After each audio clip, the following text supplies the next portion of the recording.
Hi, it's Dr. Greg Emerson from the Treat the Cause podcast and YouTube channel. Yes, the clinic was shut down, but she lives on as the podcast and the videoing. We're back today at the Harvest in Newrybar, who's doing amazing things during this viral pandemic to support local populations and also local organic farmers. If you're interested today in finding out the critical role of vitamin A and how it can help us protect us against this virus, keep watching because we're going to get started right now.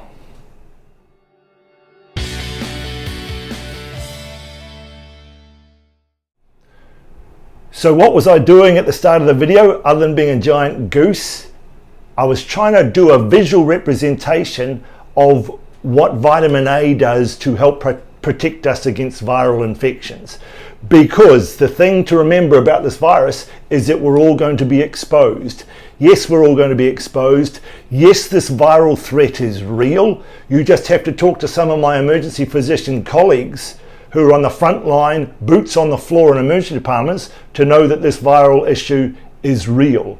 But yes, the viral issue is real, but so too is our ability to prevent the viral infection. We are all going to get exposed. It's in the atmosphere. But yes, there are ways that we can use to prevent the exposure becoming an infection. That virus has to get inside our cells to make us sick. And what vitamin A does is vitamin A forms that invisible cytokeratin skeleton around our cells. I'm going to put in a picture of a cytokeratin skeleton around cells, and that's what the vitamin A does to protect us from the virus getting into the cell.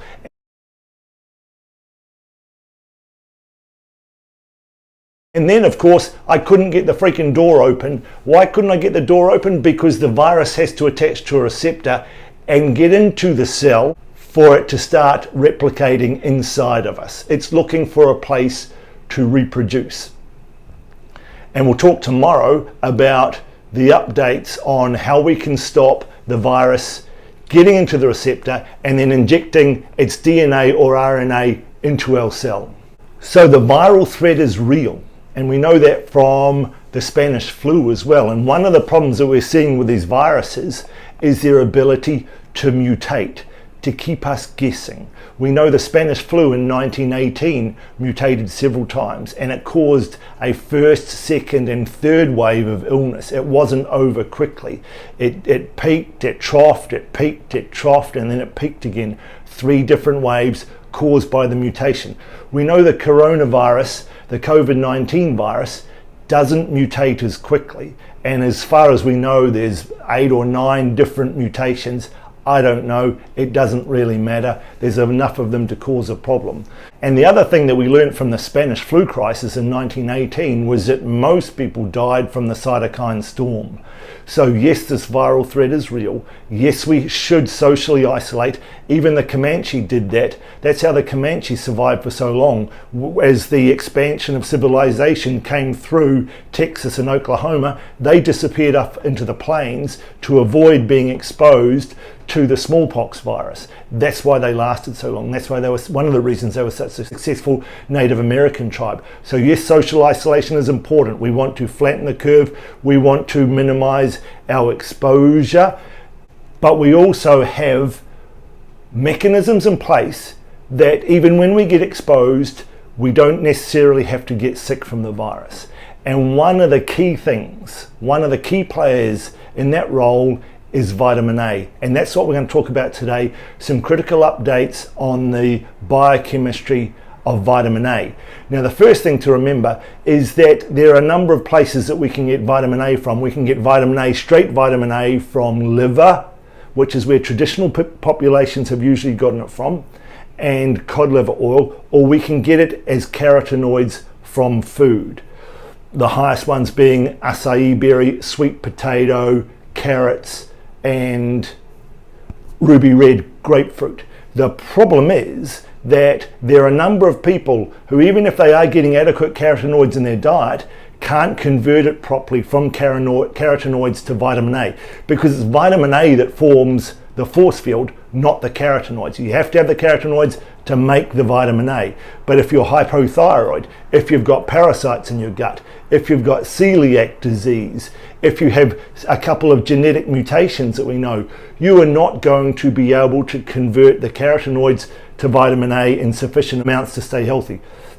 The other problem too is the absorption rate of carotenoids is very low. It's in the order of 3 to 5% of the carotenoids that we get in our food that actually get absorbed into the body, whereas the absorption rate of vitamin A from liver and cod liver oil is up around the 70 to 80% mark. So what I'm saying is that yes, carotenoids in the diet, like any phytonutrients from plants, is incredibly important, but during a viral pandemic, it's time to lift our game. And to lift our game, we really do want to get straight vitamin C. We don't want to have to rely on the slow conversion of carotenoids to vitamin A. And the best place to get vitamin A from, which traditional populations have known for a long time, just as traditional populations knew that they should get vitamin C from adrenal glands of animals, was that liver and eyes were the best place to get vitamin A from. In fact, vitamin A, which is critical for vision, the highest source of vitamin A in the body is the retina in the back of the eye. I'm not suggesting that we start eating fish eyeballs.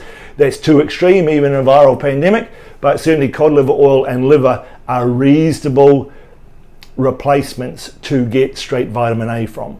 So that's the why of vitamin A. Let's look at the what of vitamin A. What is vitamin A? Well, vitamin A is a critical fat-soluble vitamin, along with, we've got a lizard visiting us, with vitamins E, D, and K. And what is vitamin A critical for in the body? It's critical for growth.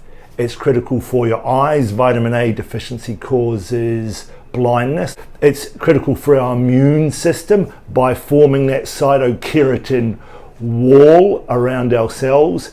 It's critical for our lungs and what it does in the lungs. And if we're dealing with a respiratory virus, then it's critical that we have lung health. And the vitamin A in the lungs is responsible for the epithelium of the lungs, the lining of cells in our lung wall, and the cilia, the little moving brooms, if you like, which move mucus and particles and microbes along the lungs and stop them getting stagnant in the lungs and getting through the mucus barrier into the cells.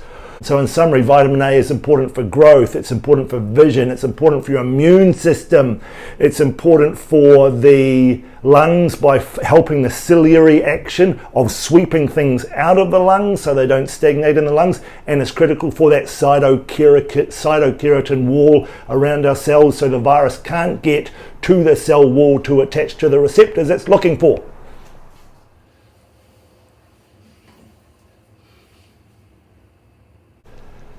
See, even lizards are fascinated by this information. Even George, who's the male lizard who rules the place at the harvest, wants to know about virus pandemics and how he can protect himself from them, and wants to know about the benefits of vitamin A. So, we've looked at the what, we've looked at the why. Let's have a look at the how we get vitamin A and why I think the most important place to get it from is cod liver oil. So we've got a couple of choices of where we get straight vitamin A from. Remember, we've talked about carotenoids. We're not talking about them anymore because we want to get straight vitamin A. Hello, George. What are you up to?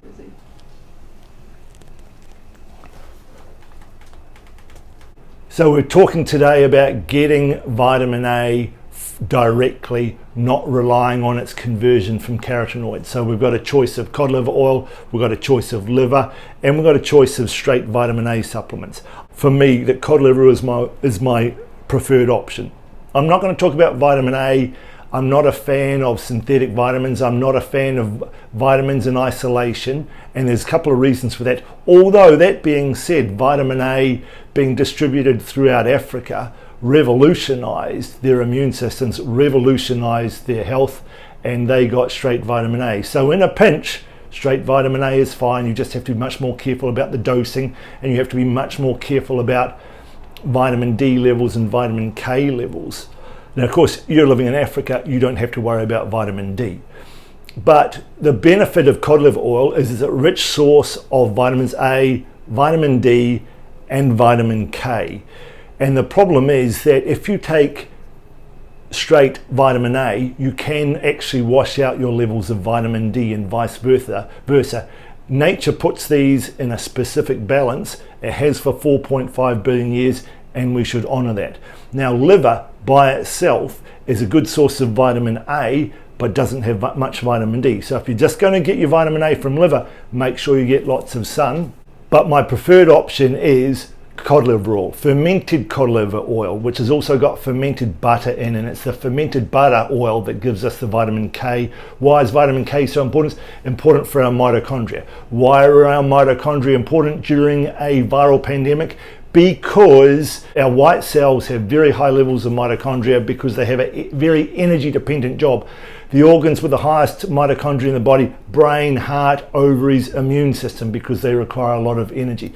So vitamin K2 is critical for the mitochondria. It's also critical for bringing calcium from our arteries back to our bones, along with magnesium and sulfur. And it's also critical for our bone strength. So you've got mitochondria, you've got cardiovascular health, you've got bone structure. So now in cod liver oil, you've got A, D, and K in the proper balance. Liver alone, high in vitamin A, doesn't have much vitamin D. So if you're going to have liver, make sure you get your vitamin D from the sun. And vitamin A straight is a synthetic vitamin A. It's good in a pinch, but you do have to be careful about the dose, because there is such a thing as vitamin A toxicity if you take too much. And what we've found, that if you're getting vitamin A from cod liver oil, that you can tolerate 10 times as much vitamin A as you can if you're just taking synthetic vitamin A. Why is that? Because nature has an innate intelligence. It puts things in the right balance for us. It puts A, D, and K together in the right balance. It minimizes, almost takes away any chance of toxicity, because there's only so much cod liver oil and liver that you can eat. So it's the right balance. It safeguards us against toxicity, and it not only gives us one nutrient, but it gives multiple. So where should you get vitamin A from? You should get it from fermented cod liver oil, in my opinion, as your first choice. What is that going to do for you? It's going to put an invisible force field of cytokeratin around your cells to stop viruses getting in, and it is going to make sure that the cilia of your lungs are sweeping constantly and making sure that mucus and debris and viruses don't stick around in your lungs and stagnate. It's also going to give you incredible night vision and incredibly good looking skin as well. That's it from me for today for the critical update on vitamin A. Almost certainly another video coming out tomorrow on iodine. Watch out for that. If you like the video, make sure you share it. There is a ton of information out there on how to treat this virus. There's a ton of information out there about social isolation. What I'm trying to do is empower everybody, showing that yes, treatment's important. Yes, social isolation is important, but we are empowered to protect ourselves from this virus, and nature has given us those techniques because we have evolved with viruses for the last 4.5 billion years, and we have learnt how to protect ourselves from them. So if you've liked the video, if you think this is important information about empowering ourselves, make sure you like the video, make sure you share the video, make sure you subscribe to the YouTube channel. That's how YouTube gets information that this is important and it should be spread to other people. If you want to support me, I've got my Patreon page where I write daily articles about the latest scientific research validating some of our traditional health practices. Thanks for watching. See you tomorrow.